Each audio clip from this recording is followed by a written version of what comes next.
Vamos lá então, mais uma vez na Rádio Xexé. ZYBK em 12 MHz. Vamos fazer mais uma transmissão para vocês. E de fora do trailer hoje, hein? Hoje nós vamos falar, cara, que os dinossauros não foram extintos. Que o que falaram para vocês é mentira. Viu, Bussunda? Você fica indo para a praia de Tambaba, fazendo nudismo, e não percebeu que os dinossauros não foram extintos. Você, Bostinha, o nosso amigo TT, o Marmotinha Malignos, quantos já atropelou? Porque pensa assim, toda vez que você olhar uma ave, da onde veio a ave? A ave é a evolução dos dinossauros, cara. Lá na China acharam um fóssil que tinha a pele preservada de um Velociraptor. Aquele lá do filme do Jurassic Park, dos primeirão lá. Que o Bussunda ficou com medo. Normal, né? o Velociraptor, ele tinha, cara, pena até na cabeça. Ele tinha penacho. O Tiranossauro Rex também tinha pena. Então é uma evolução que aconteceu com as aves, né? Dos dinossauros acabou acontecendo isso. Pra você ter ideia, a galinha tem 95% de similaridade do DNA por tiranossauro. 95%.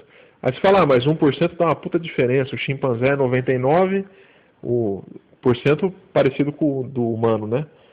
Mas mesmo assim, se você pensar qual a origem das aves, você vai ver que os dinossauros não foram extintos. A história está contada errada. Aliás, a lavagem cerebral foi muito boa. Porque se você pensar o que tinha antes dos dinossauros e continua, pô, não foi uma extinção em massa? Pô, sobrou uma porrada de coisa então, cara, tá sem massa. Tubarão, né, Biel? Tubarão, arraia, os próprios os peixes lá, teleósteos, tem vários tipos. Mas vários tipos. Você tem ciclóstomo, cara, lampreia. Lampreia não fecha nem a boca. Fica com aquela boca arrombada andando pra lá e pra cá o tempo todo. Você imagina isso, cara. Tartaruga tinha antes dos dinossauros. Pô, tem uma porrada de bicho que sobrou, cara. Crocodilo é antes dos dinossauros. Entendeu? Aqueles lagartos que a gente fala, lagartos varanos, né? O teiu é um varano. O dragão de Komodo é outro varano. Também são anteriores aos dinossauros. Então, que porra que foi que aconteceu? É uma extinção ou foi uma extinção dirigida? Falar, puta, Sharon, mas falando de dinossauro, eu não tô vendo dinossauro na rua. Você vê as aves, tudo bem. Nós temos um pássaro no Brasil que chama cigana. Faz favor, põe no Google Imagens aí, cigana filhote. Você vai ver que ele tem os dedos na mão ainda. Ele sobe nas árvores com os dedos na mão, cara. Depois esses dedos vestigiais caem. Mas é muito louco, né? A primeira ideia que nós tivemos do Archaeopteryx lá, que é o primeiro dinossauro voador, puta, é uma ave, cara, em plena evolução, né? Então, aí a coisa vai ficando grossa, né? Você fala, puta, como que eu vou confirmar isso? Aí você tem a Biblioteca Lítica de Ica. Põe aí no YouTube também, põe lá no Google Imagens, você vai ver as pedras que um médico, colega de profissão aí, chamado José Cabreira, o cara comprou uma pedra lá de um índio para pôr no escritório dele com um peso de papel, cara. E aí ele viu que na pedra tinha um estiracossauro, parece um triceratops, mas tem o escudo ornado com espinho. Ele falou, puta, o indião lá manja, né, meu? O cara fez um estiracossauro bem louco. Fez em alto relevo, uma pedra dura pra cacete. Eu vou comprar mais do índio. Aí ele foi lá comprar do índio. E ele viu que o índio tinha vários tipos de dinossauro, uma loucura. Eu acho que eu vou falar isso aí depois. Vamos falar só dos remanescentes aí. Depois eu juro por Deus, eu falo só da Biblioteca Lítica de Ica. Muito interessante esse assunto. E é o que prova que os dinossauros tiveram convivência e foram extintos por uma humanidade que viveu aqui no planeta, como outras também viveram e sumiram, né? Mas só para pensar um pouquinho, sobraram sim alguns dinossauros grandes. Na bacia do Congo, naquela mata desgraçada, você imagina o que tem de mosquito lá, tem um bicho chamado Mokele Mabembe. Anote aí, Taylor. Mokele Mabembe, é um bom nome para pôr num cachorrinho. O que porra que é essa? É um brontossauro pequeno. pro tamanho que era os brontossauro, né? Brontossauro tinha 20 metros, 25 metros, Diplodocus, 27 metros de comprimento, Seismossauro, 60 metros de comprimento. Esse Mokele Mabembe é um pequenininho, um fusquinha, mais ou menos o tamanho do elefante, aí 4, 5, 6 metros no máximo, mas existe. Os japoneses foram passar de avião e conseguiram filmar um desse com a cabeça para fora, na água, atravessando um braço de rio. É um lugar tão desgraçado, tão difícil de chegar, que nem certas partes da Amazônia lá o pessoal fala, conhece a Amazônia, conhece porra nenhuma. Tem índio que não entra em certos lugares lá, de tanto bicho que tem, cara. É uma coisa de louco, né? Depois eu conto histórias loucas da Amazônia. Mas esse Mokele Mabembe, e não é só ele, tem um Triceratops que eu não sei nem pronunciar o nome que deram lá, os africanos que moram ali, os congolenses. Mas os caras que moram lá, até os cientistas levaram uma lista de rascunhos e foram mostrando rinoceronte, girafa, e cada um que eles mostravam, eles identificavam. E aí quando eles mostravam brontossauro, eles falavam Mokele Mabembe. E é um bicho que é bravo, ele é arisco, é bravo, os caras estão pescando, normalmente ele vai e dá uma... Não é que ele morde, né? Mas ele dá um chega pra lá, né? Ele dá um avançado e o caboclo sai correndo, né? Quem não correria, né? O Bussunda já deve estar todo cagado agora, sabendo a história. Mas assim, tem essas porra. Que mais que tem? Que dinossauro que sobrou? Sobrou um negócio chamado plesiosauro, que é a forma lá do bicho do monstro do Lago Ness. Esse é capítulo 2. Vamos falar dos Ness da vida. Cara, tanto falam do Ness, provas e fotos falsas.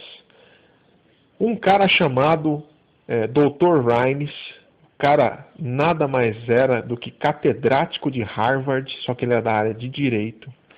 Uma vez ele estava passeando lá e o pessoal discutindo, ele falou, para mim isso é um negócio que só dá comércio, né? E aparece na frente dele o monstro do Lago Ness, em pleno Lago Ness. E fala, por que em pleno Lago Ness? Tem em outros lugares? Tem, já nós vamos falar disso. E aí, quando ele viu esse negócio, o cara chama Robert Hines. Ele pegou toda a fortuna dele e gastou até o último centavo. Ele morreu agora em 2012, se eu não me engano. 2012 ou 2014. Gastou o último centavo dele para provar a existência desse bicho. Ele foi o cara que colocou pela primeira vez câmeras ligadas em estroboscópio, aquele lance que fica pulando na balada, bostinha sempre lá, né? E fica piscando a luz. Ele que pôs aquilo lá associado à câmera. Passou na frente, disparava aquela porra e ia batendo várias fotos. Ele fez uma linha de sonar e foi avançando com isso, que o Lago Ness ele não é redondo, né? Ele é um puta braço quilométrico, né?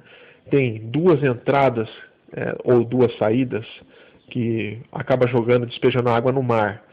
E até o pessoal fala, puxa vida, isso é perfeito, né? Quantos animais marinhos estão no mar, vai se reproduz na parte lacustre, né? Em mangue, entra em água doce para se reproduzir. Isso é muito comum na zoologia marinha, né? E, cara, quando o Robert Hines fez isso, no último dia que ele estava passando a linha de sonar, ele pegou 3, 2 grandes e um pequeno, entendeu? Então, ele bateu foto. Cara, é muito legal a pesquisa dele, eu tive chance de estudar bastante o que o cara achou, e uma das coisas bacanas que ele achou um micro-organismo morando naquelas águas lá, que não é alga, não é fungo, não é bactéria, é um organismo filamentoso, um filamento branco que vai crescendo. Uma coisa muito louca. Ele descobriu esse bagulho, até hoje estão tentando catalogar esse ser vivo. As águas lá estão há muito tempo com os mesmos micro-organismos, né? Um ambiente pré-histórico aquilo lá, é muito legal. Outra coisa que ele descobriu, que ele estava montando, literalmente ele estava fazendo um submarino que ia fazer uma escavação de mais ou menos uns 4, 5 metros. E por quê? Porque ele achou uma espécie de um cadáver de monstro do Lago Ness no fundo. E aquilo é fundo para burro. E ele tinha que retirar aquilo lá sem levantar o lodo, senão podia destruir o cadáver. Cara, é muito louco a pesquisa dele. E ele acabou conseguindo até melhorar alguns sistemas de detecção de animais marinhos. Ele fez o sonar colorido, funcionando com fotos. Animal. Para mim, o cara provou o que ele queria, morreu contente, tá? Mas gastou uma grana, hein? Gastou tudo lá. Esses animais estranhos existem no Lago Baikal, no Lago Inferior e Superior. Estamos falando Europa, Baikal lá na Rússia, né? Perto da Sibéria. O Lago Superior e Inferior, Canadá, Estados Unidos. No Orinoco, você tem um chamado Ogopogo, bem louco também. Serpentes marinhas, plesiosauro. Pô, aqui na Argentina, os caras têm um chamado Nahuelito, que é também igualzinho. No Lago Champlain, foi a melhor foto batida até hoje de um plesiosauro. Ele literalmente chegou pertinho. Põe lá, Lago Champlain, o bicho chama Champ. Tem uma filmagem do Champ no YouTube impressionante. Ela é feita depois do ano 2000. O bicho chegou perto do barco, olhou por baixo da água assim e saiu fora. Muito legal, cara. Então, tem esses bichos espalhados pelo mundo inteiro. Em praticamente todos os lagos grandes do mundo você tem isso aí. Quem quiser discutir aspectos, a alimentação disso aí, a gente pode aprofundar esse assunto. Mas isso aqui é só uma passada, né? Então, só para saber, tem uma porrada de dinossauro ainda vivo em lugares estranhos, mas tem, cara. E então é só quem procura acha, né? E sinceramente, o que a ciência coloca como oficial?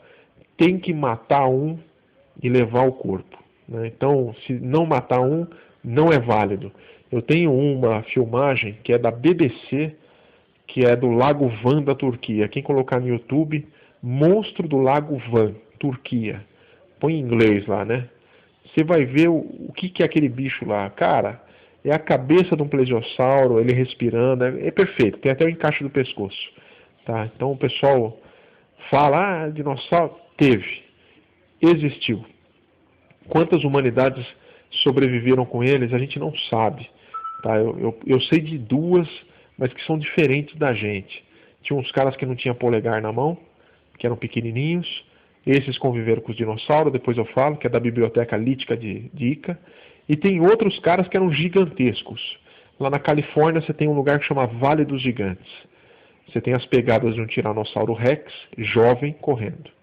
E na lateral, acho que esquerda, se eu não me engano, você tem as pegadas humanas também correndo. Quem corria de quem não se sabe.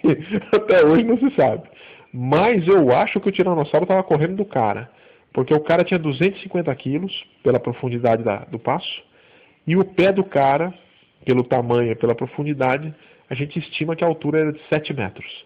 Né? Então, a não ser que seja o bisavô do Gabiru, que era lá da medicina. Mas o cara era muito grande, cara. Então, tem muita coisa, muita coisa. Depois a gente fala mais assunto, tá? Mas dos dinossauros hoje, se tiver mais interesse, pergunta aí, eu vou falando, tá bom? Um abraço.